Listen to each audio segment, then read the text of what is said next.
Assalamualaikum dan selamat sejahtera. Anda bersama saya Nabilah Khaleeda dan ini Niaga AWANI. Seperti biasa pada jam ini kita akan berikan laporan berita bisnes, kewangan dan juga ekonomi. Jadi kita mulakan dengan perkembangan ini. Kumpulan wang simpanan pekerja KWSP dijangka akan diterajui oleh Ketua Peguam Eksekutif Kumpulan Permodalan Nasional Berhad atau PNB, Ahmad Zulkarnain On. Memetik laporan Reuters, berita mengenai pelantikan itu adalah seperti yang dinyatakan 3 individu rapat yang tidak dinamakan berhubung perkara terbabit. Pelantikan itu sekaligus akan mengisi kekosongan susulan CEO sebelum ini iaitu Datuk Seri Amir Hamzah Azizan dilantik sebagai Menteri Kewangan 2 dalam rombakan Kabinet Perdana Menteri Datuk Seri Anwar Ibrahim. Pelantikan Ahmad Zulkarnain dijangka diumumkan pada akhir bulan ini, kata dua daripada sumber berkenaan. Dalam satu email respon kepada pertanyaan Reuters pada Rabu, seorang jurucakap KWSP berkata, dana persaraan itu tidak dapat mengeluarkan sebarang kenyataan berhubung perubahan kepimpinan kumpulan itu. Pejabat Perdana Menteri dan PNB juga tidak memberikan maklum balas segera kepada permintaan bagi mendapatkan kenyataan. Sumber berkenaan enggan dikenali dan tidak diberikan kuasa untuk bercakap secara rasmi kepada media buat masa sekarang. Ahmad Zulkarnain merupakan graduan lulusan Universiti Harvard, dilantik sejak Julai 2020 untuk meneraju PNB yang mana menguruskan aset PNB pada jumlah RM343.1 bilion setakat 30 November 2022. Khazanah Nasional Berhad dilaporkan kini dalam perbincangan untuk menerajui pelaburan berjumlah $400 juta Amerika atau 1.89 bilion ringgit dalam OYO Hotels dan Homes Private Limited. Perkara itu dilaporkan Bloomberg yang memetik sumber rapat kepada maklumat tersebut. Syarikat tempahan hotel yang berpangkalan di India itu diberi sokongan oleh SoftBank Group Corporation pada ketika ini sedang mencari dana untuk pengembangan perniagaan dan mengurangkan hutangnya. Sumber memaklumkan Avendus Capital Private Limited merupakan syarikat perunding bagi proses perolehan dana tersebut. Syarikat diterajui Ritesh Agarwal dan pernah berkembang pesat itu telah memfailkan tawaran awam permulaan IPO buat kali kedua pada Mac lalu selepas mengurangkan jumlah sasaran yang akan diperoleh sekitar 2/3, lapor Bloomberg. Walaupun sektor pelancongan dilihat telah pulih pasca pandemik COVID-19, OYO yang dinilai sekitar $10 bilion bersamaan RM47.3 bilion sebagai Airbnb India belum memutuskan masa bagi penawaran IPO tersebut. Perbincangan masih berjalan dan Khazanah masih boleh memutuskan untuk tidak melabur, kata sumber. Malah, OYO turut dilapor sedang mengadakan perbincangan dengan pelabur lain untuk meraih dana. OYO melaporkan kerugian bersih RM13 bilion sebanyak RM737.7 juta dalam tempoh 12 bulan bagi tahun kewangan berakhir Mac 2023. Wakil dari Khazanah dan OYO tidak memberi sebarang maklum balas kepada email yang meminta komen berkenaan perkara itu, sementara jurucakap Avendus menolak untuk memberi sebarang reaksi. Khazanah telah meningkatkan pelaburan di India terutama melibatkan syarikat perbankan termasuk penyedia logistik Express Bis dan rangkaian makanan segera Wow Momos. Seterusnya, inflasi Malaysia kekal 1.5% pada Disember 2023 dan OPR juga kekal pada 3%.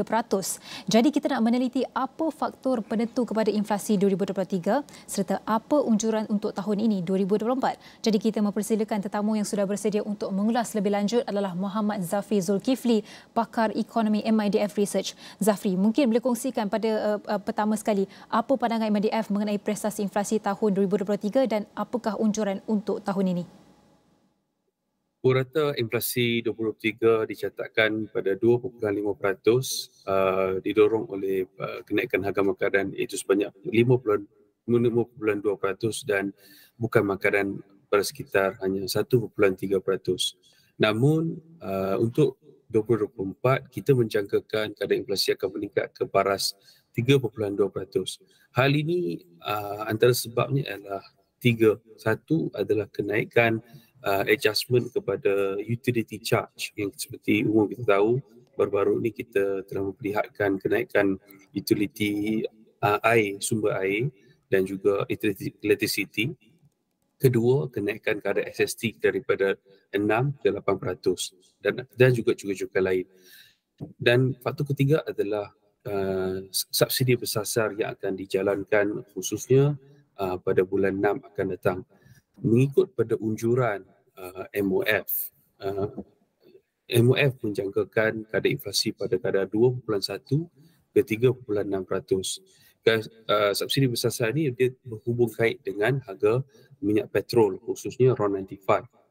Jadi dengan unjuran 3.6%, kita menjangkakan harga minyak RON 95 akan dinaikkan dari RM2.05 ke RM2.30 hingga RM2.50.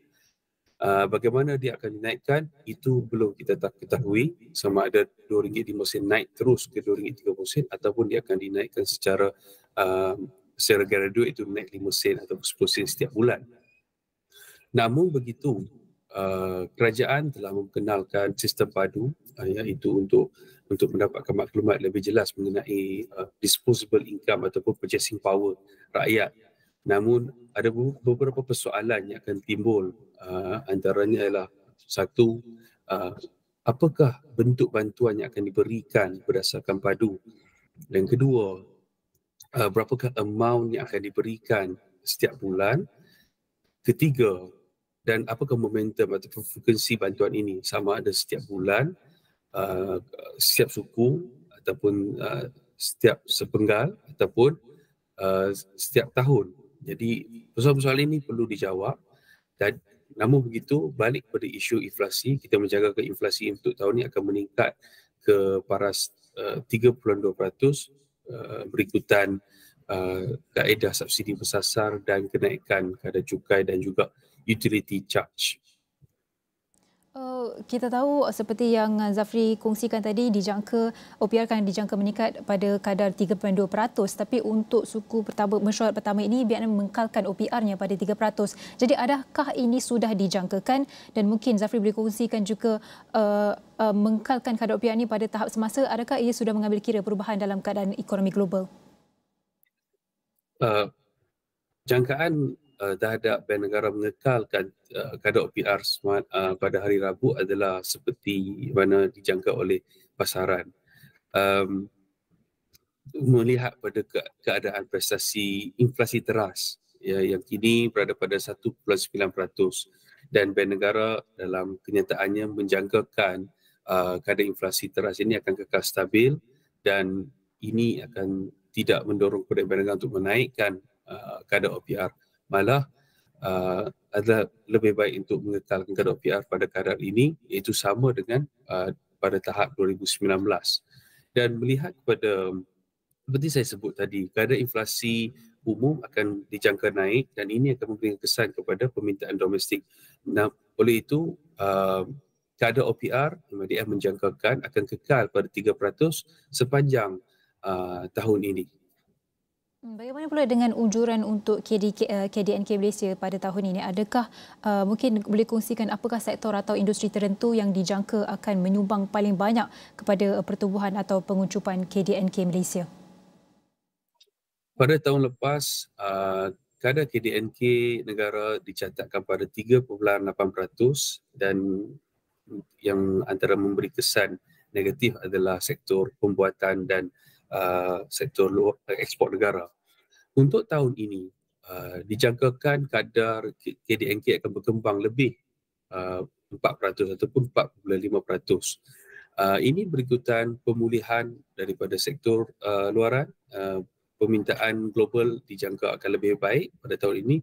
Oleh itu, dia akan memberikan kesan positif kepada sektor pembuatan, khususnya E&E, downstream, petroleum. Dan selain daripada itu, kadar harga komoditi dunia seperti Brent dan minyak kelapa sawit dijangka kekal pada kadar $80 per barrel dan 3,600 pada tahun ini. Oleh itu, ia akan memberikan lonjakan kepada output sektor pertanian dan juga sektor oil and gas. Dan selain daripada itu, sektor domestik khususnya dari sudut pelancongan akan terus memacu pertumbuhan sektor perkhidmatan dan juga kekuatan permintaan rakyat Malaysia. Walaupun inflasi ia 3%, namun melihat kepada pertumbuhan gaji sentiasa berada pada kadar 5 ke 6%. Jadi ini akan membantu menguatkan lagi permintaan domestik. Jadi mengambil semua faktor ini, kita menjangkakan ekonomi Malaysia akan berkembang lebih 4.5% pada tahun ini. Tapi Zafri, saya nak bawa perbincangan kepada konteks yang lebih luas iaitu di peringkat global. Adakah ahli ekonomi melihat Amerika Syarikat akan mula mengurangkan kadar faedah mereka dan terutama mengambil kira sebalik faktor luaran yang banyak mempengaruhi negara tersebut? Okey, Amerika Syarikat telah menaikkan kadar bunga ataupun pinjaman ke paras 5.5%. Ini adalah tertinggi sejak tahun 2001.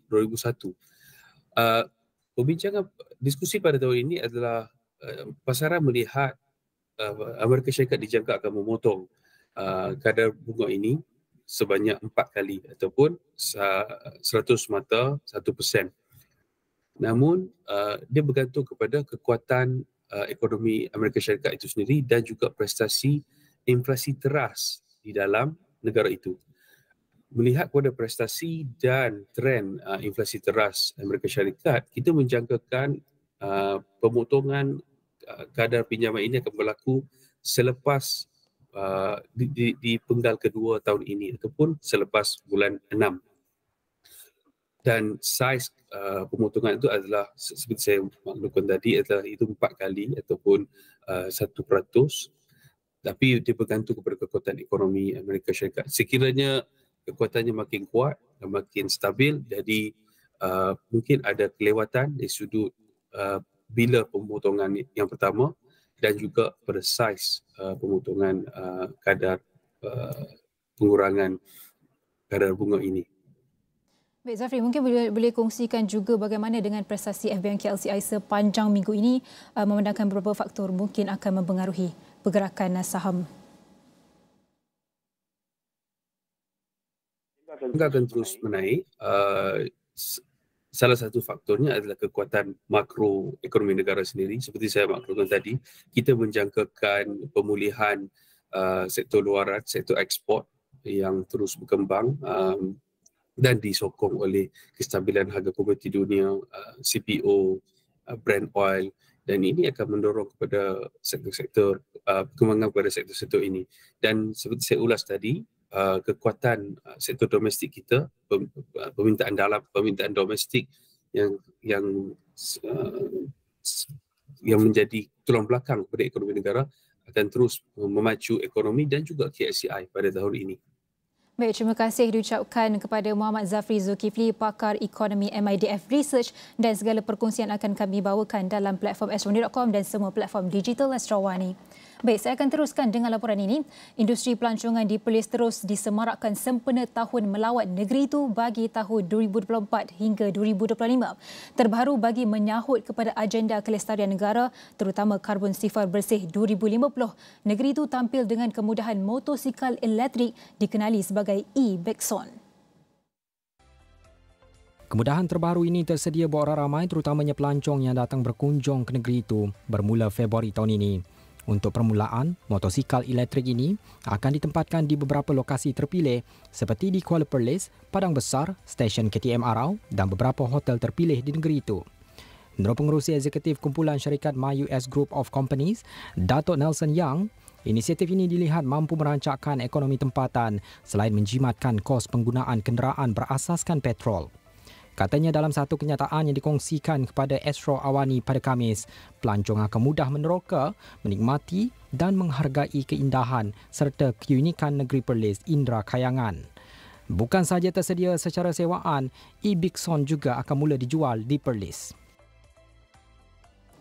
Perkongsian antara Miasat Global Berhad dan Space Exploration Technologies Corporation atau SpaceX membuka peluang untuk ketersambungan yang lebih baik dalam kalangan komuniti yang kurang mendapat tumpuan serta meningkatkan produktiviti tenaga kerja dan ekonomi negara, kata seorang pakar teknologi. Sebelum ini, Miasat dilaporkan telah menandatangani perkongsian secara rasmi dengan SpaceX untuk menjadi penjual semula sah rasmi untuk perkakasan dan perkhidmatan Starlink. Kerjasama itu membolehkan Miasat mengukuhkan kedudukannya sebagai penyedia sehenti untuk pelanggan dalam perkhidmatan dan penyelesaian satelit, manakala Starlink akan mendapat manfaat daripada kehadiran pasaran Miasat yang mantap dan perkhidmatan pelanggan serta sokongan teknikal kukuh di lapangan. Ketua Pegawai Eksekutif Kartel Digital Sedia Berhad Hafiz Azman berkata, manfaat utama perkongsian itu adalah lebih kepada kualiti dan kebolehpercayaan sambungan internet yang melengkapkan kepakaran setiap entiti. Katanya Miasat tidak menyediakan sambungan satelit jenis low Earth orbit seperti Starlink yang memberikan sambungan internet lebih stabil dan lebih pantas. Bagaimanapun mereka mempunyai kepakaran dan infrastruktur sokongan teknologi untuk memberi perkhidmatan kepada pelanggan tempatan. Selain itu, katanya Miasat sudah mempunyai ramai pelanggan dalam industri berbeza. Justru, ia adalah jenis perkongsian simbiotik yang sudah pasti secara keseluruhannya akan meningkatkan produktiviti tenaga kerja dan ekonomi negara kita dalam tempoh jangka panjang.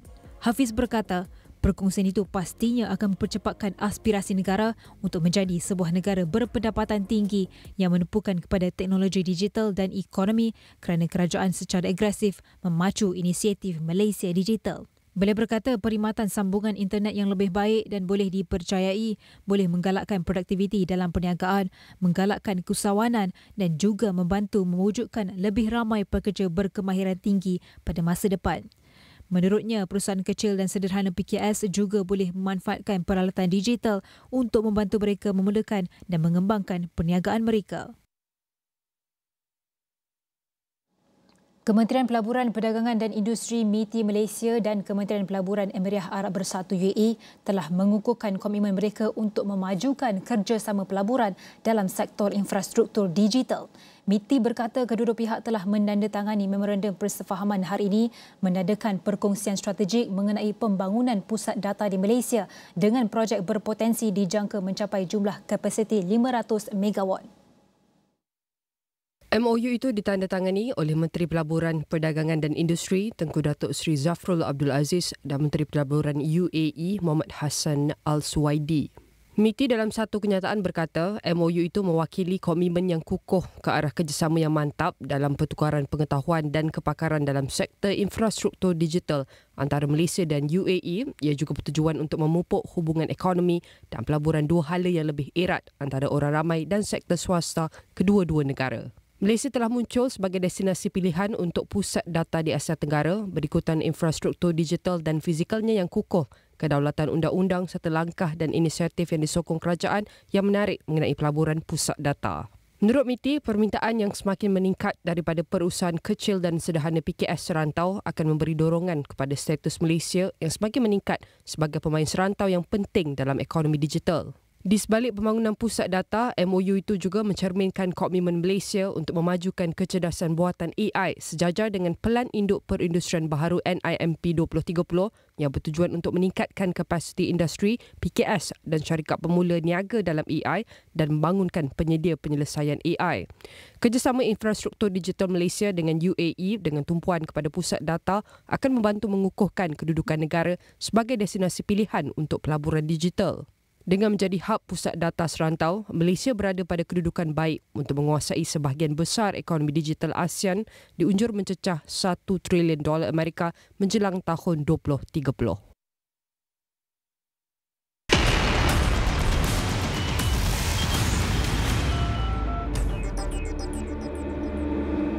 Baik, ini berita yang baru kami terima. Seorang lelaki maut akibat tertimbus dalam kejadian tanah runtuh di Batu 54 Blue Valley, Cameron Highlands pada Jumaat. Dalam kejadian yang dilaporkan jam 2.51 pagi itu, 4 yang lain termasuk seorang wanita dikuatiri masih tertimbus.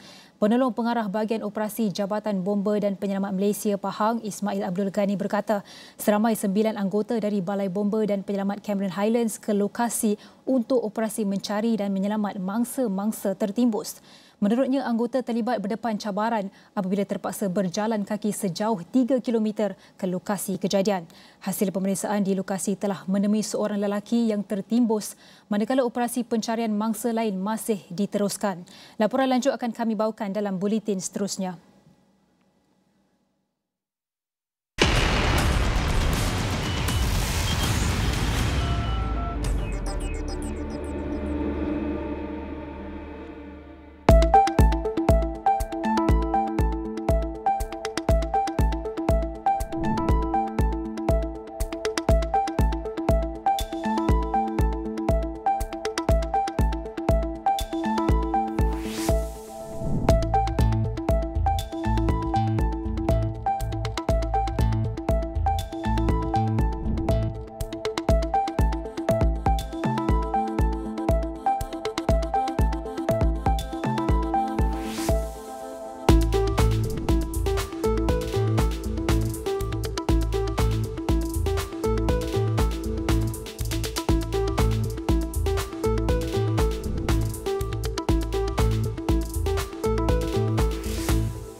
saluran yang hebat pada harga terbaik dengan pack entertainment kami. Performance ni adalah yang terbaik. Di sebalik topeng ini Adalah siapa? buka.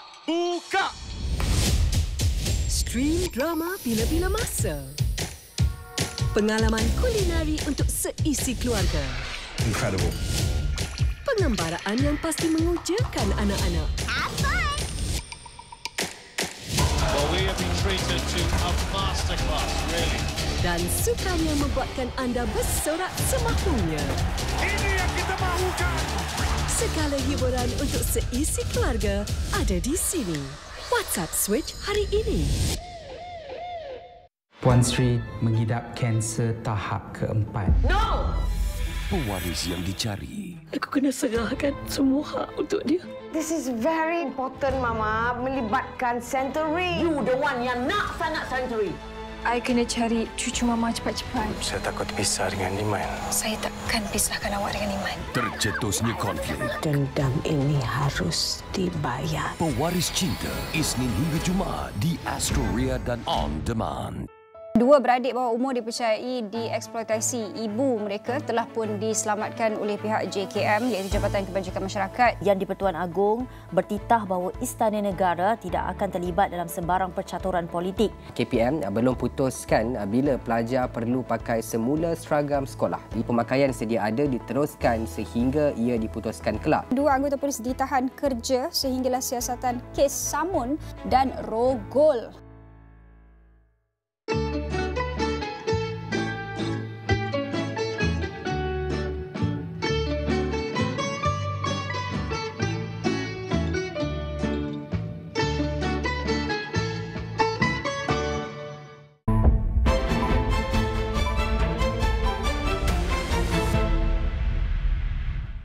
Bertemu kembali dalam Niaga AWANI, kita akan teruskan dengan perkembangan Bursa Malaysia di mana dia ditutup hampir pada paras tertingginya dalam tempoh 16 bulan apabila pasaran memberikan reaksi positif kepada keputusan Bank Negara Malaysia untuk mengekalkan kadar dasar semalamannya pada 3%.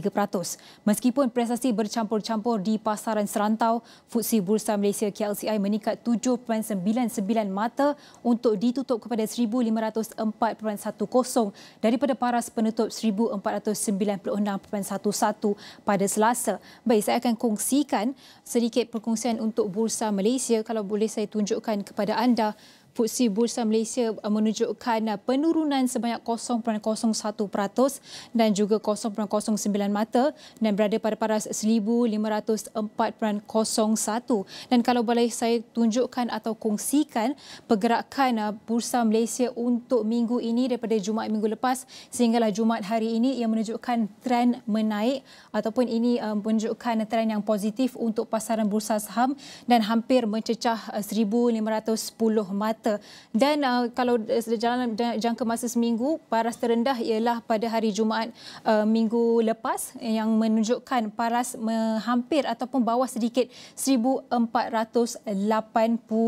Dan ini untuk pergerakan pasaran FBM KLCI sepanjang satu minggu ini. Dan kalau boleh saya kongsikan juga bagaimana pergerakannya dalam jangka masa sebulan.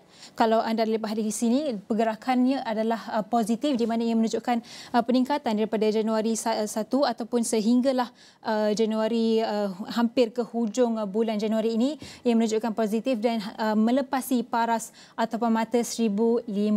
Ini untuk pergerakan bursa. Kalau boleh saya tunjukkan untuk ringgit pula, ia menunjukkan paras setakat hari ini jam 9.27 pagi.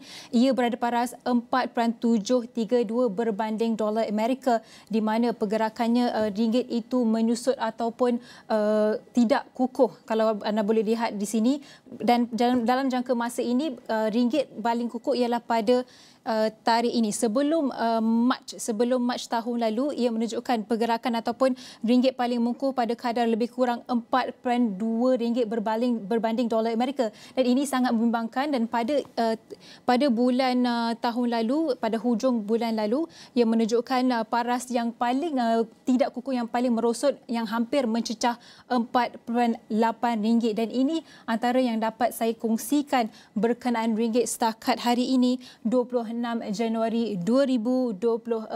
Dan itu kalau kalau saya boleh tunjukkan dalam jangka masa setahun, dan kalau dalam jangka masa seminggu, pergerakan ringgit itu anda dapat lihat dia berliga-liga sekitar 4.7 sehinggalah 4.745 sehinggalah 4.710, dan ini sangat membimbangkan di mana ringgit itu menunjukkan prestasi yang makin orang kata tidak baik, di mana kalau lihat di sini paling lemah, ringgit itu paling lemah pada Januari 2023 dan ia berada pada kadar 4.7439, dan ia akan dia bergerak dalam mengukuh, dia akan mengukuh sikit pada 24 hari bulan di mana ia berada pada paras 4.720, tapi dia masih berada dalam lingkungan ataupun jajaran 4.7 ringgit berbanding dolar Amerika, dan itu yang dapat saya kongsikan setakat hari ini untuk pergerakan ataupun prestasi bursa dan juga ringgit. Dan saya akan teruskan dengan negara membangun memainkan peranan besar dalam kerjasama ekonomi digital serantau, dan ini bagi memastikan amalan terbaik dalam dicontohi dan dilaksanakan di peringkat negara.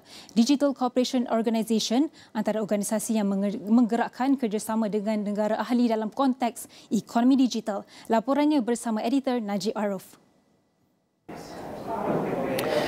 Okey, di World Economic Forum ini sudah pasti tumpuan digital itu adalah secara besar diberikan. Sejak beberapa episod yang lepas dalam Niaga AWANI kita membawakan tentang AI dan juga beberapa perkara yang lain, tapi juga kita ingin melihat bagaimanakah trend ekonomi digital khususnya diangkat dan juga dibawa ke peringkat yang lebih tinggi, dan juga untuk memahami perbezaan antara Global North dan juga Global South dalam konteks tersebut, kerana perbezaan adalah berlaku. Tapi apakah yang perlu dilaksanakan dalam konteks kerjasama? Itu yang ingin saya bincangkan pada episod pada kali ini. Saya bersama dengan Secretary General Digital Cooperation Organisation, Dima Al-Yahya. Thank you so much for joining us. First of all, let's talk about the organization itself. What do you do and your members? I believe your members is from GCC countries and also South Africa. Can you explain about the organization? Definitely. The Digital Cooperation Organization has been established 3 years ago. The objective behind establishing the organization is to help and support, accelerate digital transformation. We're very proud that we represent 15 countries right now from Asia, Europe and Africa, representing 800 million in population. So if we look at digital economy right now, the exponential growth of that digital economy expected to contribute more than 70% of the global GDP by 2030. That's abundance of opportunities. But with these opportunities comes a lot of challenges for the countries to transform very quickly to harness these opportunities. So the agenda of digital transformation is huge. From infrastructure to policy reforms to data as well as human capital development. No country alone can do all of that transformation. So therefore, they need a lot of investment and a lot of support, consultancy as well. DCO is the platform to bring in governments, private sector and civil society to co-create and co-design that transformation. Why reinvent the wheel? If something is working in one nation, let's share it with the other nations. Also, let's open the markets and borders for startups, for technology enterprises to cross border very easily and make technology available. That's the essence of the DCO. It's very fantastic because I was informed that you have the report as well, the digital economy trends report. You can share with some of the findings. Definitely. We just launched the digital economy trends report 2024 in Davos this year. This report is very unique. It touches not only on emerging technologies but also what are the fundamental trends in digital economy as a whole. So we look at 6 main trends and we go in depth in these trends, and we provide the recommendations for not only governments but also private sector on how can they address these trends and how can they get the best out of 2024. These trends that we have been that we identified and we have recommendations on goes from AI to cybersecurity to green economy as well as digital reality. We look at smart ecosystems as well, and most importantly, trust economy as well. What are the challenges for these countries? Because under your organization, for example, we have diverse countries with different background and different understanding of AI, for instance, and different infrastructure in that sense. But what are some of the challenges highlighted from by the organizations, and how do these challenges being discussed and also addressed by your organization? Very good question. I think after our analysis and seeing, as you have rightfully mentioned, the difference and diverse ecosystem that our countries represent, we found that what is collectively unique in terms of a challenge is capacity building, which is the infrastructure to observe the AI and to grow unicorns and innovations in AI. So therefore, we have been working heftily with our member countries to create the right infrastructure in terms of either hardware when it comes to supercomputers or also chips as well, and also what are the solutions that we can make available to AI professionals in our member countries to start creating IPs and local content and commercializing that IP. One of the main challenges faced by many of the startups around the globe, actually, the financing. And we're talking about alternative financing as well, especially from the global south area, right? But how do these kind of things being discussed by organizations? Not just discussed. I'm pretty sure there's something concrete being discussed and also being done by the organization when it comes to financing and understanding the need of financing to support the startup from these countries.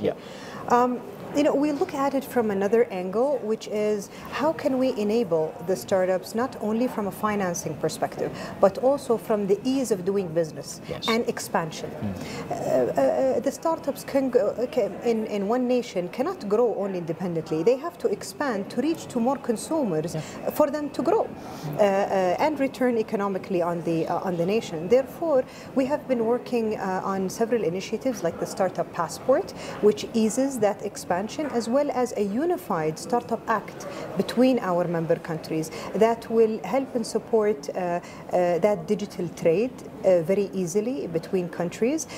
When it comes to financing, this is where we help and support in connecting the dots. We bring in the financial institutions and we make them available for our startups. We're very fortunate that our members collectively, we have more than 3,700 startups, and enabling them means a fruitful and increasing prosper digital economy going forward.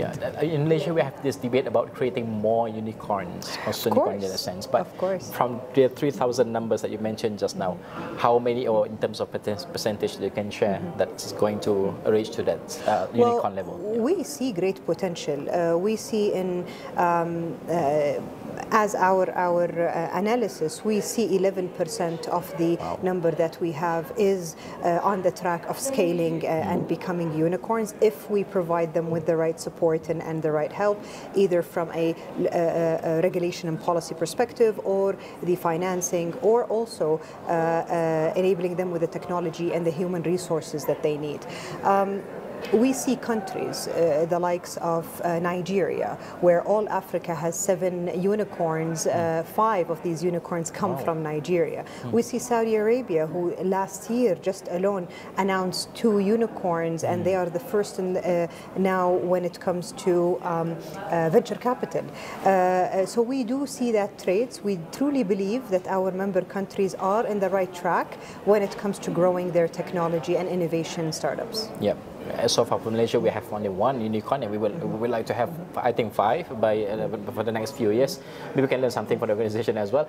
Last but not least, you have 15 countries under your organizations, and you plan to add more countries, especially from Southeast Asia, I believe? Oh, definitely, definitely. We would love also any like-minded nations that are willing to contribute as well as willing to transform as well. We are open to discuss. Definitely Malaysia is one of them. We are talking to ASEAN and having partnerships also with organizations like ASEAN and like other global organizations. All right, Dima, thank you so much for joining us. I know Dima is so busy. We tried to get her yesterday, but she is only available today. Thank you so much. I really appreciate your time. Itu adalah bagaimana kita melihat teknologi ataupun ekonomi digital dan juga organisasi seperti ini amat penting, kerana kalau kita bergerak secara bersama, ini kita bincangkan dalam banyak sesi dalam Januari dan sebagainya.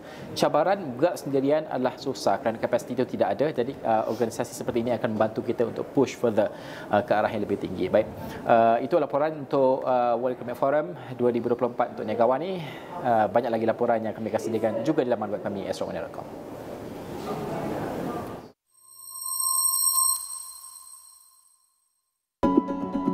live from Davos. Join us all week for exclusive interviews. The meeting of the World Economic Forum is underway at Davos. Path forward in today's geopolitical and economic advances in generative AI. One of the key topics here in Davos this year. This time is about rebuilding trust. Geopolitical divides are preventing us from coming together around global solutions for global challenges. People everywhere are losing faith in governments, institutions, and financial and economic systems. We have seen a dangerous divergence. Richer countries doing much better than poor countries. This divergence matters not only to the people impacted, it matters to all of us because it undermines global security. Poverty anywhere is a threat to prosperity everywhere. We cannot think of eradicating poverty without caring about climate, healthcare, food insecurity, and fragility. We all need to have the ability of dealing with all of these issues at the same time because we don't have a choice. The hottest year on record was last year. We really are turning our planet into something that's being destroyed by the minute. Developed world must do more. They are talking a lot, they are acting less. Los 100,000 millones de dólares de París ya no son nada. La cantidad que se necesita cada año es 30 veces superior. There is a strong dependence to fossil base that we cannot simply ignore. Then the investments need to be for the future, for green energy. Only 1 in 8 people actually have 1 or more green skills. We need to figure out a way to reskill millions of people. At the speed at which things are going, everybody needs training, the frontline workers as well as the white-collar workers. While governments hold many of the levers to deal with the great challenges of our time, business have the innovation, the technology, the talents to deliver the solutions we need. AI has been somewhat demystified because people really use it now. And that's, I think, always the best way to pull the world forward with a new technology. We've never had a broad general-purpose technology that diffused to all corners of the globe and created abundance equally. We have a shot at it. It has lots of dark sides to it as well. We have over 70 major elections that are happening this year, and all of those can go the way the voters want, or AI can change that. The power of AI must be managed. Once you build that solid foundation, you want to use it to reach for the stars. AI could not have developed to the state that it has without collaboration. 过去几十年，经济全球化取得了巨大的进展，很大程度上还是得益于各国之间的相互信任。 We need to think of globalization differently, and we need to make sure that those who did not benefit during the first round benefit this time. We need a new model for growth that is proactive, not reactive, that is about pre-distribution, not redistribution. We have to rebuild trust, and most importantly, trust in each other.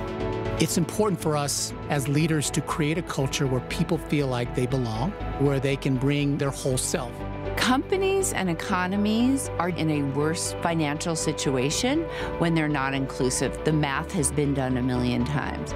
Too often, young girls are withheld basic access to education and advancement that could spark a brighter future for all of us. What are we leaving our children for the future? Are they going to inherit prosperity, or are they going to inherit conflicts?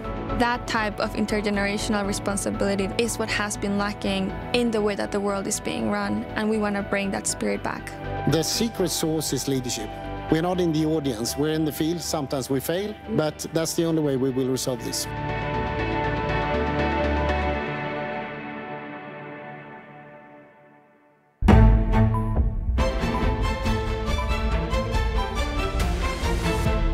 Usaha membawa pulang wanita Sarawak yang terkandas di Filipina melibatkan implikasi undang-undang yang perlu diteliti. Jumlah mangsa ribut dan banjir di Pusat Pembinaan Sementara PPS di Sarawak kini hanya menempatkan 72 mangsa banjir. Murid, guru dan anggota kumpulan pelaksana di semua institusi pendidikan hanya perlu memakai baju seragam untuk 2 hari seminggu, sementara 2 hari lagi pakaian sukan dan 1 hari lagi pakaian co-curriculum. He looks so handsome today. Kebahagiaan yang penuh kepura-puraan. Nampaknya agak kena hati-hati dengan si Mariam tu. Tergetik depan Cik Azim. Hai Puan Zaida. Kecurangan yang berjaya dikaburi. Saya sepatutnya kena balik lah. Siapa yang awak takut sangat lah? Takut kena tinggal ke? Akhirnya rahsia terbongkar jua. Layang-layang perkahwinan di Astro dan On Demand. Anak murid saya jatuh. Tolong! Tolong! Terus jadi misteri. Tapi macam mana cara dia jatuh? Mungkin juga dia kena rasuk. Kalau Borhan panjat tembok tu seorang-seorang. Kira bunuh diri tu. Siapa pula kali ni? Dera. Siapa yang tergamak siksa anak saya ni, doktor? Jadi saya harap Puan dan keluarga bersedia untuk segala kemungkinan. Siapakah pelakunya? Clear! Semua orang boleh jadi suspek. Termasuk cikgu. Yang tahu je tahu. Jumaat 8.30 malam di Astro dan On Demand. Mana bahan-bahan letupan? Satu benda je aku percaya dalam hidup aku. Insting aku. Khalid! Kan aku dah cakap, kalau kita recon betul-betul tak adalah kecoh macam ni. We know where is the bomb. Nak tengok pesta bunga api kat tengah Kuala Lumpur. War on Terror, sewa dan stream on demand atau ke saluran 480.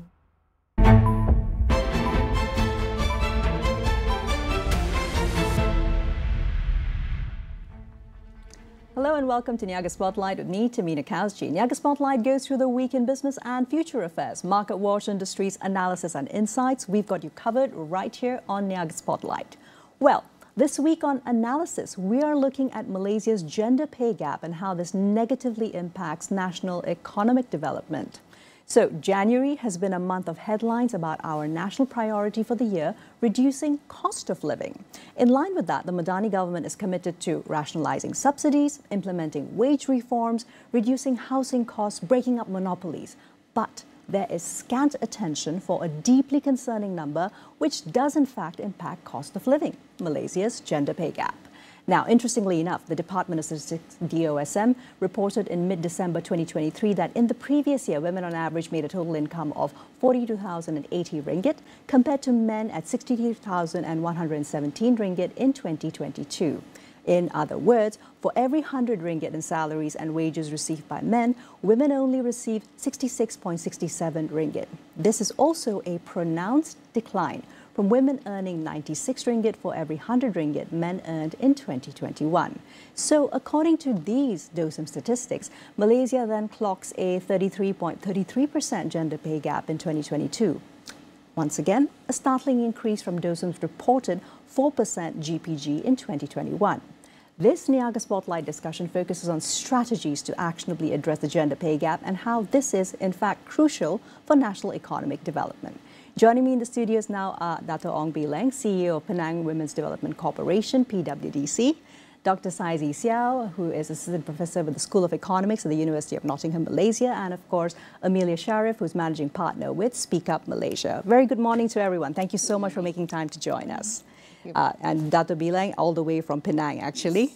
So let's get the discussion started off, and I would like to propose this first question to Dr. Saizi. So why should we be concerned about the gender pay gap, and especially about the wider impacts on the Malaysian economy, competitiveness, national development? Let's frame it properly for once.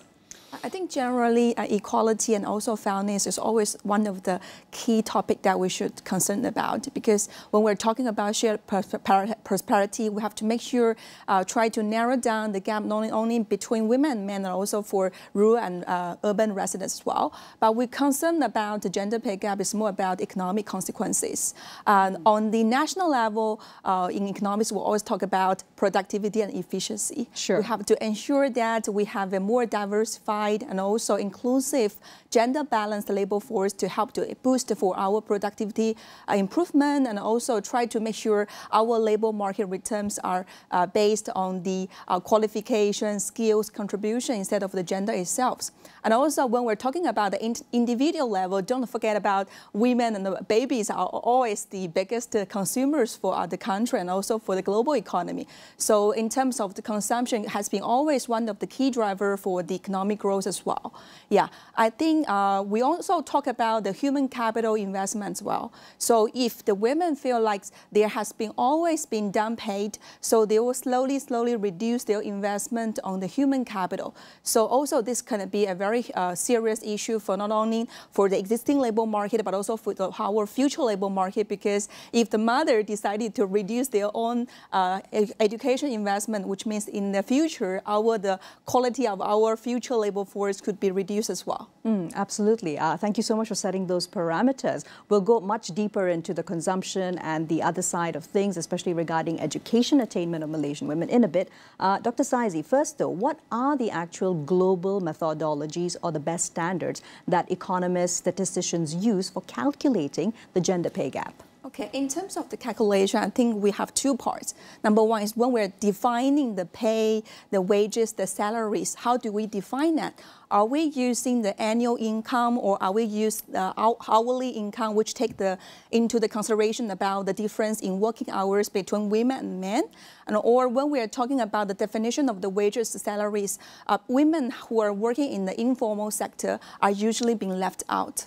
So secondly is when we're doing the calculation, globally there are different ways. The direct way is to compare the average, which we call the mean wages between women and men, or the median level of the wages between women and men, which is taken into the consideration of the income distribution. But there are some of the more advanced, the more mature methodology which they take into the consideration about the difference of the working hours and also the structure of the labor market, which we call the adjusted gender pay gap. Right. Yes, and of course, we also define the gender pay gap into different of the quantiles, which means we compare women who are sitting at the management level of their income versus men, and also sometimes we're comparing the gender pay gap for those lower paid industries as well. Understood. Now, what could be then the possible driving factors behind the market increase and decreases in Malaysia's GPG between 2020? It clocked in at about 7%. 2021 went down to 4%. And 2022, the current statistic that has been published by DOSIM, 33.33%. I think that's a really 33% is really a shocking figure to me as well. But I think it more depends on the methodology or the data that it has been used to do the calculation. If we use the monthly collected data from the Salary and Wages Survey of Malaysia done by DOSIM, we can see the gap has been increased from about 4% to about 7.7% during the last 3 years. But no matter what kind of data source you are using, you still see an increase in gender pay gap during the post-pandemic period.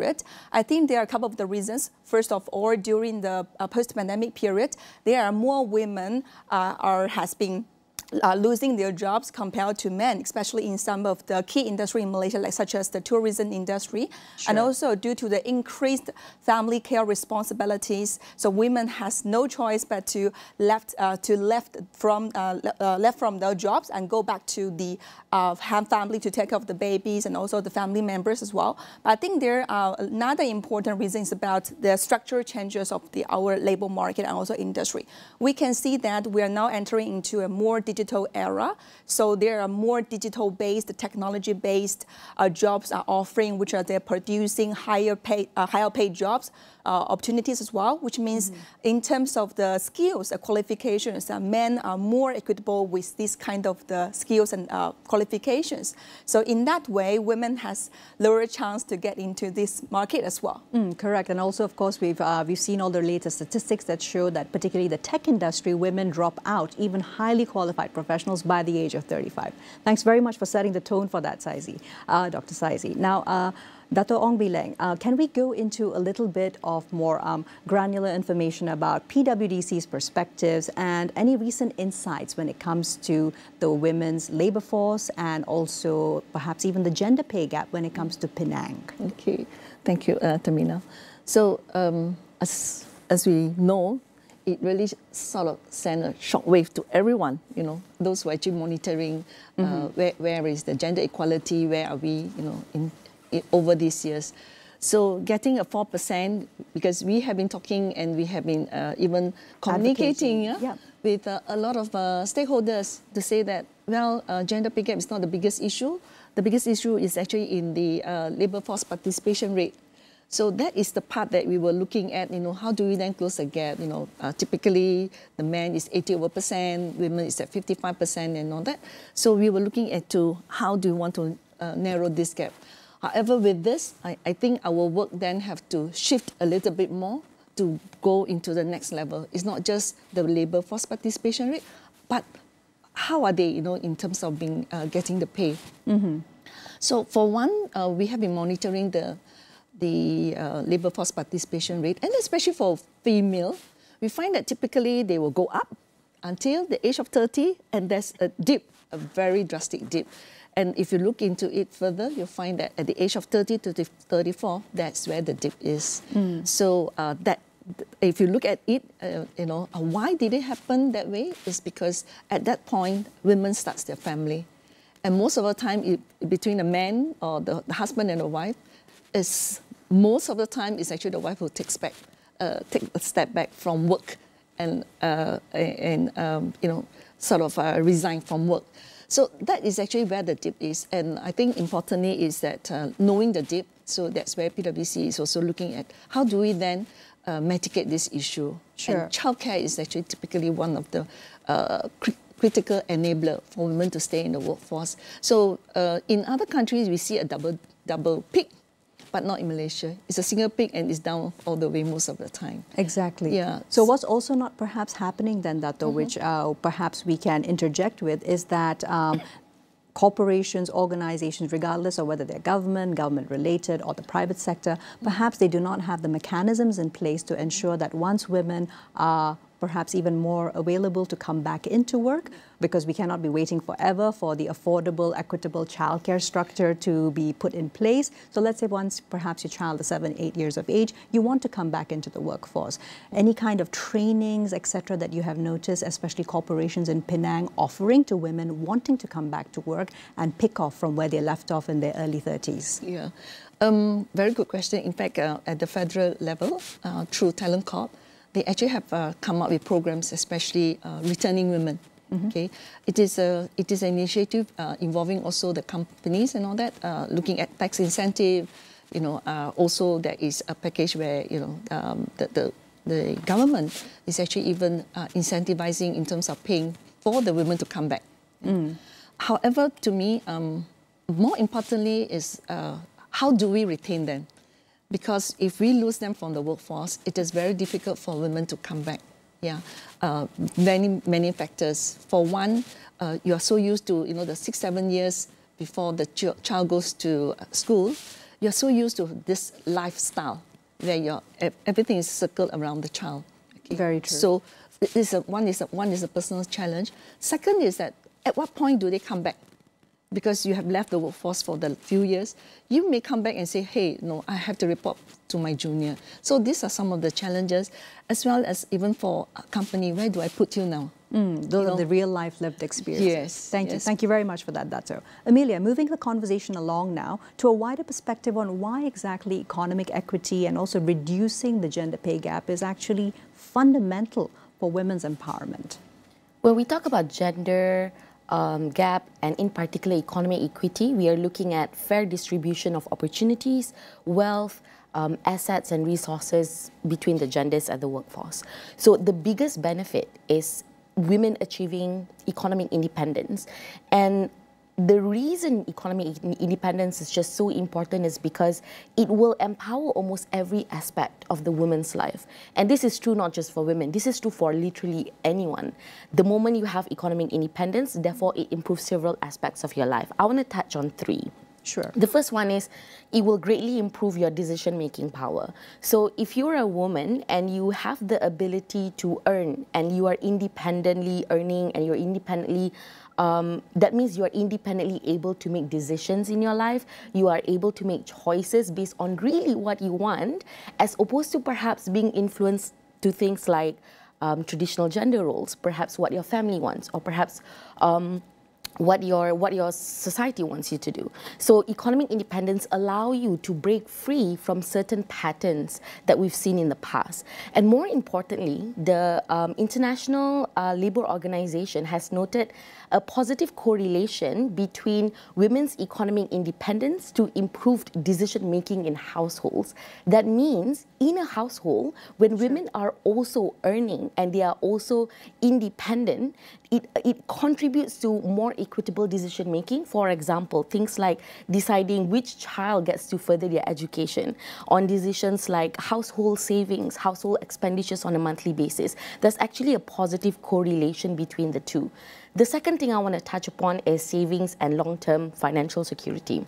So with almost 33% or so, the number that we're working with right now, when they earn less, that means women are generally less able to have savings, not just for emergencies, but also to sustain life post-retirement. We've heard economists talk about old age poverty, which is something that a lot of people are worried about because we are not earning enough, not saving enough to be able to afford life post-retirement. So put that in the context where women are actually earning less, therefore they will have less income. That means less savings. So women are actually more prone to things like old age poverty, right? So this means that if you put it into context, in the long run, it means that the government will have to spend more money to sustain on things like welfare, to support the life of, older women and things like that. And women also live an average of about 5 years more than Malaysian men. That's 77 versus 72 for men. That's correct. So if we're just able to kind of like shift the tide a little bit, we could actually save on later in terms of, government spending on this area. And the last part, and most obviously, is improved well-being and quality of life.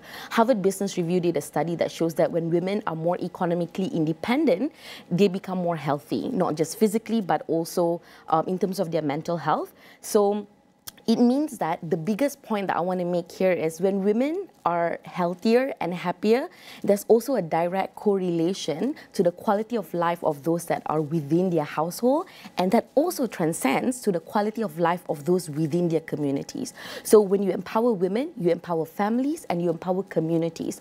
So it is actually extremely lucrative to increase the gender pay gap right now because of the long-term benefit to our economy. Exactly, and I think this is something that is a little bit of a hidden narrative because we just look at gender pay gap as an isolated issue when in fact it has ramifications for every area of the national economy and development as well. Thank you for that. Dr. Saizi, now moving into the fact that of course the Madani government has been very forthcoming. It's also targeting increasing women's LFBR from roughly about 56% of a national average to 60%. So saying within about 10 years. But at the same time, there are a lot of regional variations across the country. Terengganu, for example, clocking in lowest with only a 41.9% female LFBR. So what are some of the main factors? Let's dig deeper into why we are seeing these lower female LFBR rates, despite the fact that year on year, women's education attainment, higher education is actually improving. It's skyrocketing. Yes, I think, Tamina, you highlighted a very important point, which is why women are more educated but has been less employed and also been less paid. I think just now Dato mentioned a very important reason because the lack of the childcare support. This which has been one of the general reasons has been identified by many of the studies, not only for Malaysia but also for many other developing countries. But also I think another important reason is because if we break the labor market into two parts, which is before you entering into the labor market or after you have been in the labor market. If we are looking at the youth labor force participation rate for Malaysia, so women and men, which means about 40% versus 50%. So the gap is still about 10%. So which means you can see the problem comes from the after women has been already in the labor market. Also has been commented by Dato just now, which means you can see in Malaysia, if you look at the labor force participation rate for women across the whole different of the age cohort, you can see the labor force participation rate increased after they finished the higher education, then declined significantly once they're entering into the marriage and also childbearing. But the problem is, how can we help them to make them re-employed? So which means in many of the developing countries, especially in Asia Pacific, we see there are two big trend. But in Malaysia, unfortunately, there's only a single peak. So which the problem is, once women quit from the labor market and going back home to take care of the baby and also the family responsibility, how can they come back to be re-employed? So I think that's one of the key drivers. And also don't forget about the gender pay gap. Since women has been always segregated to those lower paid jobs, which means this pulling factor has been very weak, because with this lower level of the wages, so women's intention to be employed to get a job might become lower as well. Exactly. And talking about, of course, the burden of childcare, I am thinking about the wider responsibilities for unpaid care work that tend to disproportionately fall on women's shoulders. Dr. Saizi, any perspectives also taking into account that, of course, globally and also Malaysia-wise, we are now an aging society. Yeah. So, unfortunately, once again, the gendered care work burdens for elderly care, convalescent care, then once again falls on female shoulders. So, prospectively speaking, would it be accurate to perhaps say that women who have, in that sense, finished the childcare duties and the responsibilities for the earlier part when their children are very young, they then get quite immediately thrown into the burdens of caring for elderly parents, perhaps from both sides of the family, right? Yes, I think one of the solutions could be, so we try to narrow down the gender parental leave gaps as well. So in Malaysia, so we have about 98 days for women, for the mother, and 7 days for the father. But globally, on average, for women is about, the maternity leave is 191 days. For men are 21 days for parental leave. So I think if we can have more flexible arrangement for the moms once they have to go back home to go through the childbearing and taking care of the babies, and also the elderly people, if we can have more flexible and more generous like a arrangement for them, I think it would be a very good way. So if we look at the global practice, so we can see like Malaysia, in terms of the days for maternity leave and also parental leave are still far behind from many of the countries. The second thing I think we can do is about, when we're talking about how can we better help the women, the first thing we should think about is the financial support. So it's that we can propose a gender responsive budget. So we should move from a gender favorable budget into a gender equitable budget. So we're not only talking about how much money have we been provided and allocated for the women to improve their skills and the qualification, but also we should talk about the resources and the budget we have been planned for. It has been fairly distributed between women and men or not. For example, like in Canada, which they have already implemented this gender equitable and also gender responsive budget for many years ago. So now when we're looking at the gender pay gap, it's about 88 versus 100. So you can see the gap for the gender pay gap is quite small.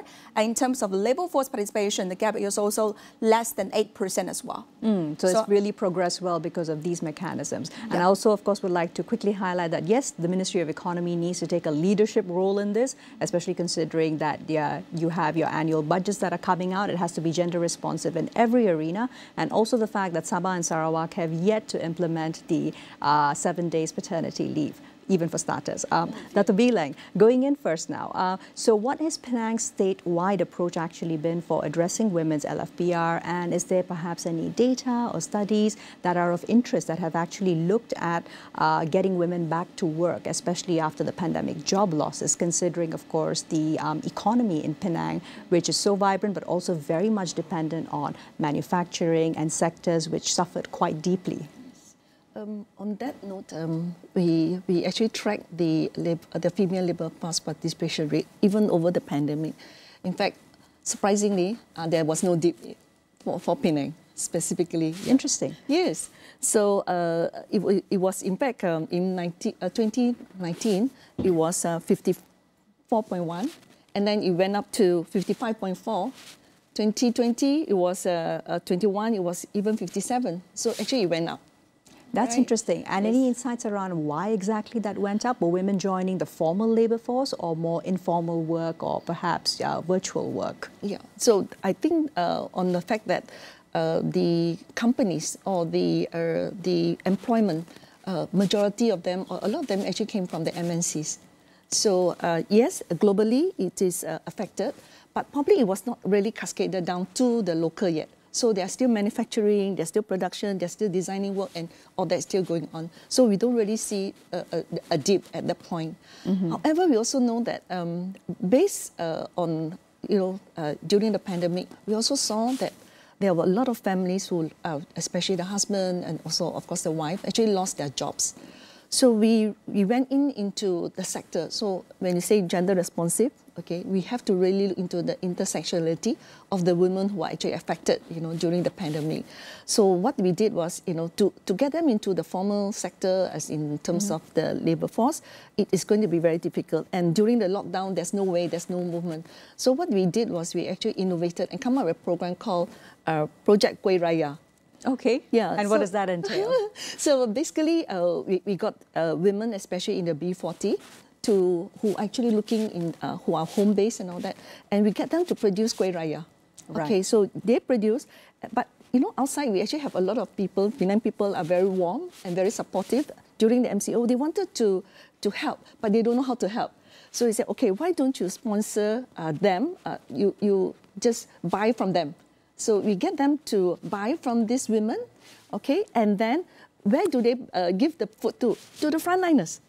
So there is this ecosystem precisely to able to allow them to actually generate income. I think that's most important. And we were very surprised, in a matter of like 2 weeks, they earned something like 1,300. And it's so helpful, especially in a family where you're so vulnerable, the husband lost their job, because especially the B40, most of the men are actually in the labor-intensive job. Absolutely. And that's where they lose, jobs and all that because of the MCO. So I think being innovative is very important as we go in each point in wherever we are. We have to think out of the box. We have to see what are the opportunities there is, and say and don't accept that that's a fact.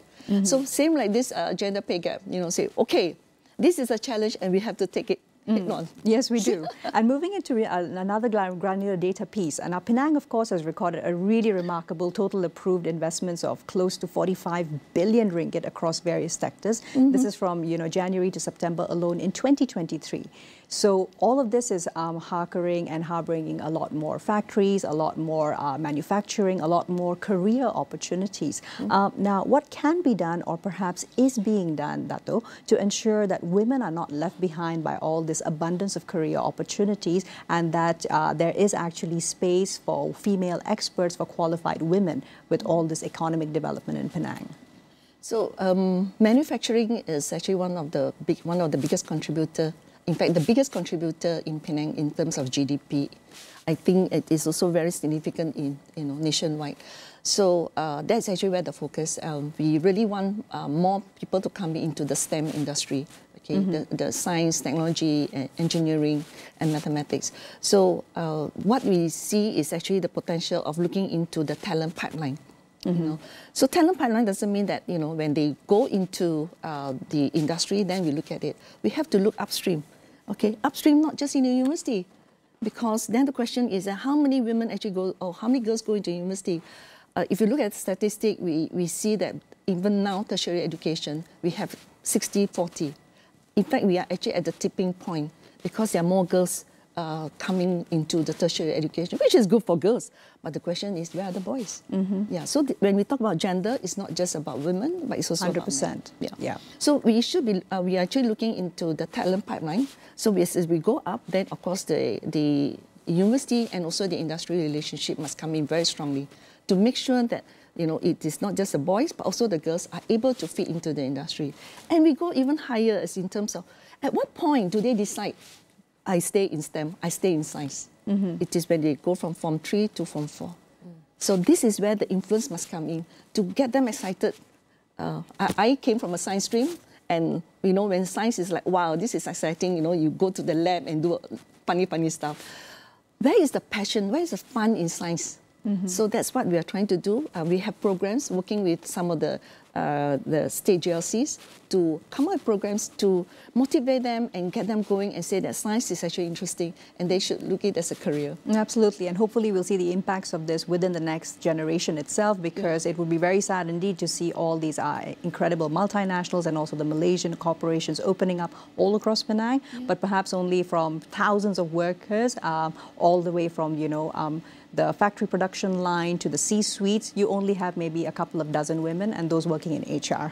So, Amelia, let's now, drawing from what Dato had said, focus on the legislative approach. How can a Wage Transparency Act and an Equal Pay Act actually increase employer salary transparency and help to very quickly address this gender wage gap? Wage Transparency Act and the Equal Pay Act, or whatever name you want to come up with, I think these are strong legislative approaches and they work hand in hand to close the gender pay gap. The way it works is usually a Wage Transparency Act would mandate employers to disclose information about salary and salary ranges to employees within the organization. So what it means is, at the point in which you want to accept a job, you can negotiate your salary better. You want to ask for promotion. If you're being given new projects, bigger responsibilities, you can now negotiate like, hey, I know the company benchmark is this, therefore I would like to negotiate a raise, for example. Equal Pay Act, on the other hand, it comes in a little later. So when there is dispute as to whether or not someone is paid equitably, you can then bring these complaints and hear your cases out through the legal avenues that will be made available through the Act, right? But one thing to note here, if you have both of these things available, it doesn't just benefit women. It also benefits men. It would also benefit persons with disabilities in the workforce, because now people who do the same work will know and can fight for equal salary that that they deserve. And in the context of the workplace, there are a few legal avenues that I would like to mention. Yes. So, for example, in the UK and Germany, on top of just mandating that companies disclose the range of salary, employers are also actually mandated to disclose pay gap analysis between genders within their respective organization. So you're not just reporting numbers blindly, you're actually looking at granular, you're looking at granular information between job levels, age groups, qualifications, for example, and you're making all this information readily available for the people within the organization. This is important because you're not just achieving transparency, but also accountability on the part of the employer. In Australia, the equal pay laws create a specific commission or a tribunal which hears unequal pay complaints or would resolve disputes on the issue. In the US, I quite like the structure here. So they have legal avenues like civil lawsuits, and you'll have class action lawsuits, for example.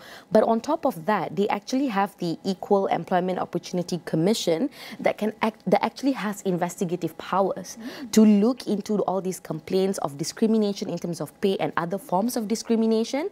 And on top of that, they have a government agency that monitors compliance amongst this organization, and can also provide guidance. Let's say you have a big organization, they don't quite know how to close the pay gap within the organization. You can reach out to this to the government agency, and they'll come in, they'll sort of like guide and help you out throughout that process.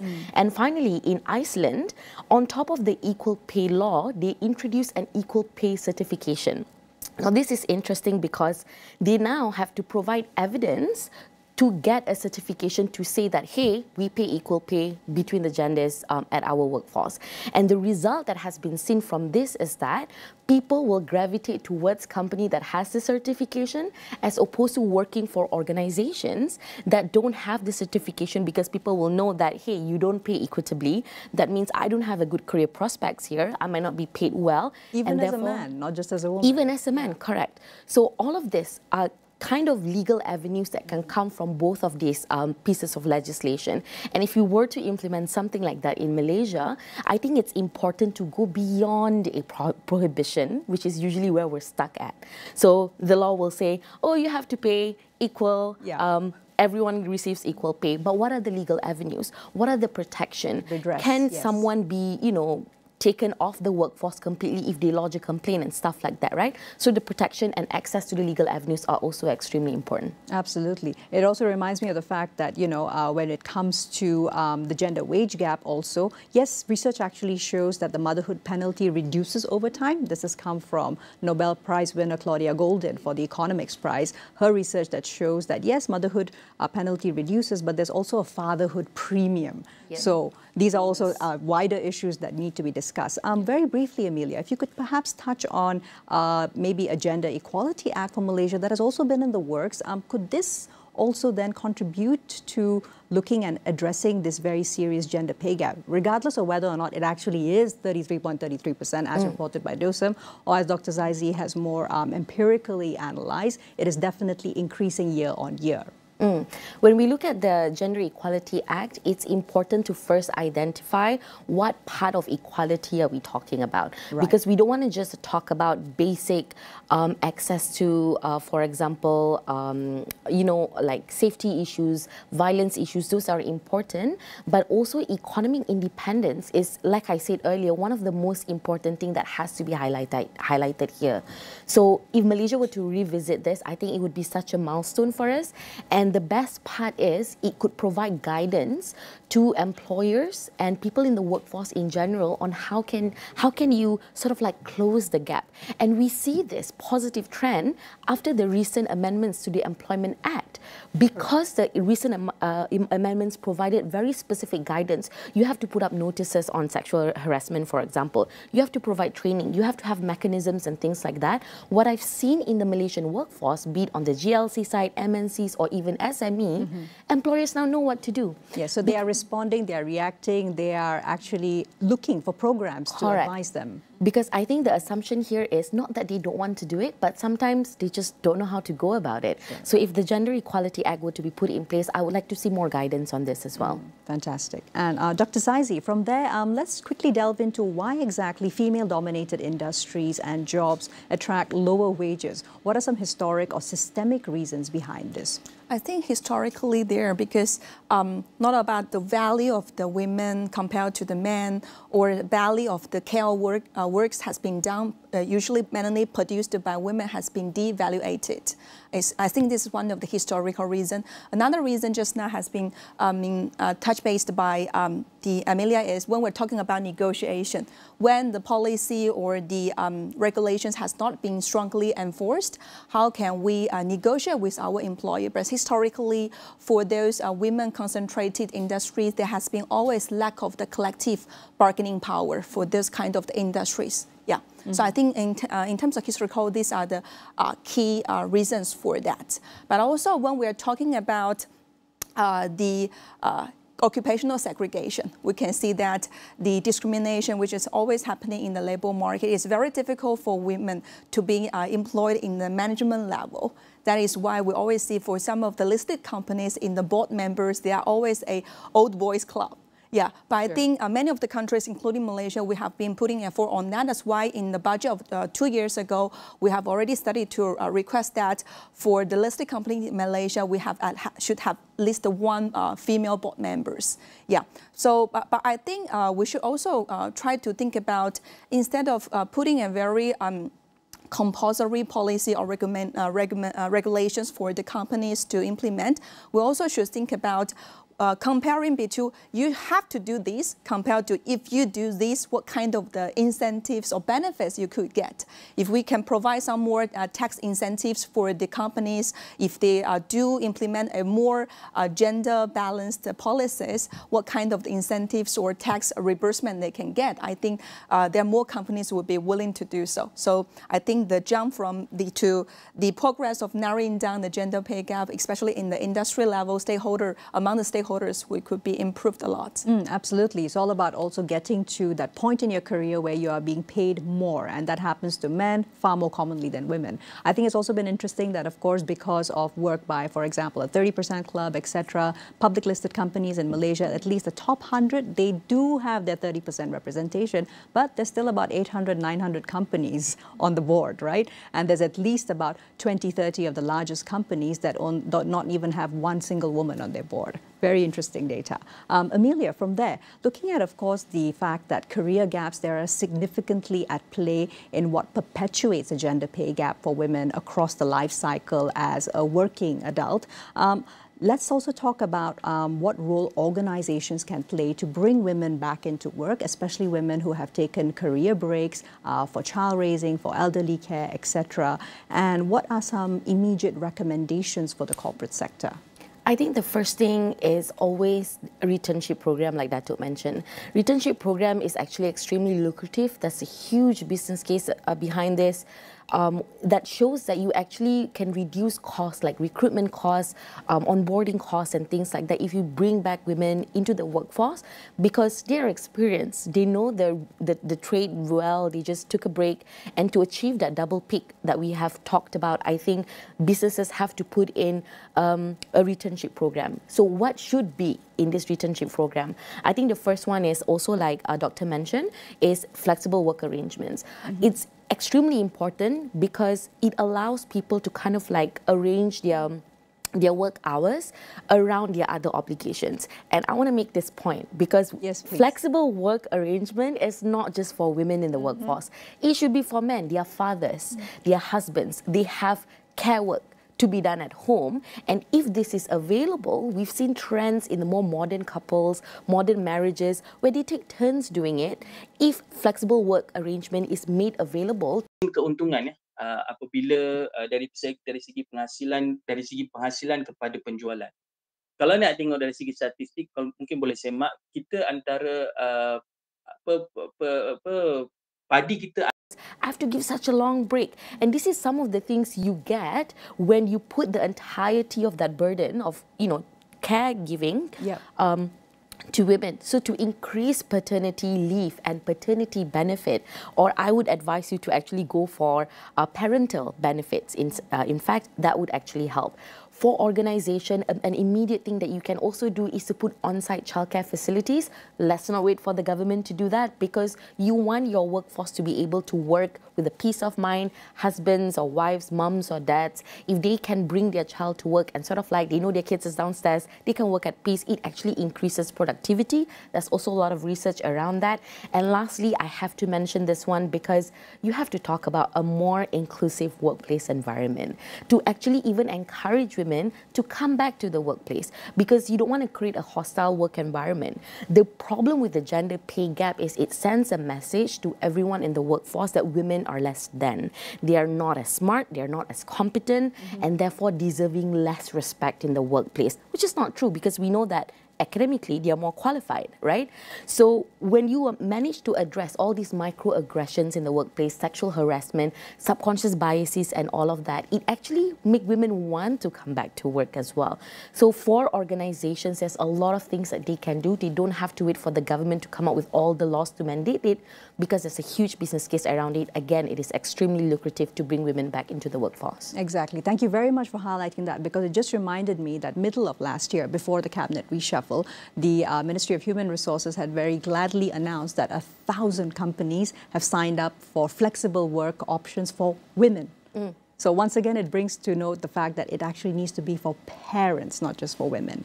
All right. So as we move towards closing out the discussion, Bileng, can I quickly ask you to share your thoughts regarding, of course, Penang's great strides and also commitment to ensuring more proportional female political representation, as well as implementing gender-responsive financing in the state budget, because all of this eventually is going to lead into closing this gender pay gap. Actually, on that note, when we talk about gender pay gap, it's actually one of the sub-index when we talk about economic empowerment. Yes. But when you talk about the gender gap itself, I think we have to look at it holistically, because they are interrelated, and to a certain extent, they are intercausal, because one can cause the other. In Penang, what we do is we look into the three-pronged approach. Okay, the first one is looking into institutionalization, and I totally agree that we should have some laws in place to push this matter forward, because otherwise, if we wait for companies or we wait for the employers to make a move, it will take some time. But it's always the law, or through a policy, or through guidelines, that things change. So in Penang, we actually have what we call the gender inclusiveness policy, whereby in it we also look into the budgeting. we follow the money. Where's the money? Yeah.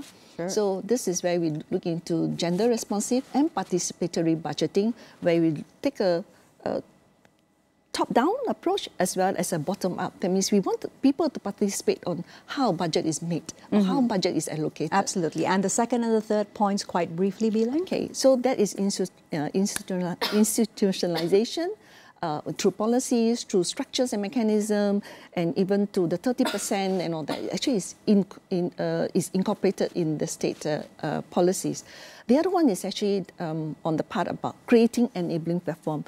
Having a law policy doesn't make things happen. You have to have things, action taken. So it's through platforms, it should be programs and all that, projects, so to get it moving.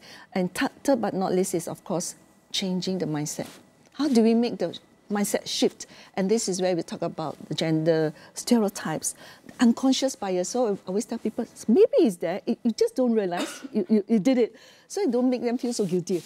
Fantastic. You know? Yeah. So thank you so very much, Amelia, Dr. Saizi, and Dr. Bilang for this fantastic discussion.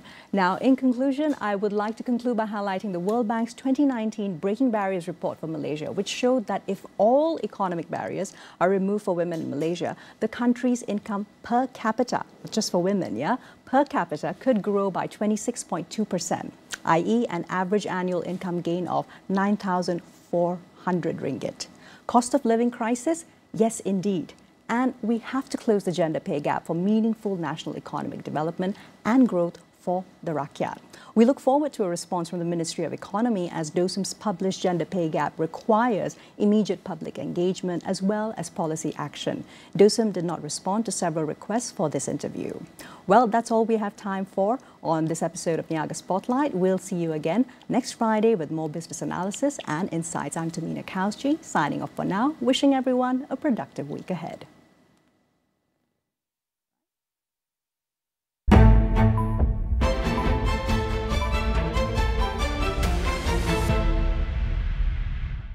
Dua beradik bawah umur dipercayai dieksploitasi ibu mereka telah pun diselamatkan oleh pihak JKM, iaitu Jabatan Kebajikan Masyarakat. Yang di-Pertuan Agong bertitah bahawa Istana Negara tidak akan terlibat dalam sembarang percaturan politik. KPM belum putuskan bila pelajar perlu pakai semula seragam sekolah. Pemakaian sedia ada diteruskan sehingga ia diputuskan kelak. Dua anggota polis ditahan kerja sehinggalah siasatan kes samun dan rogol.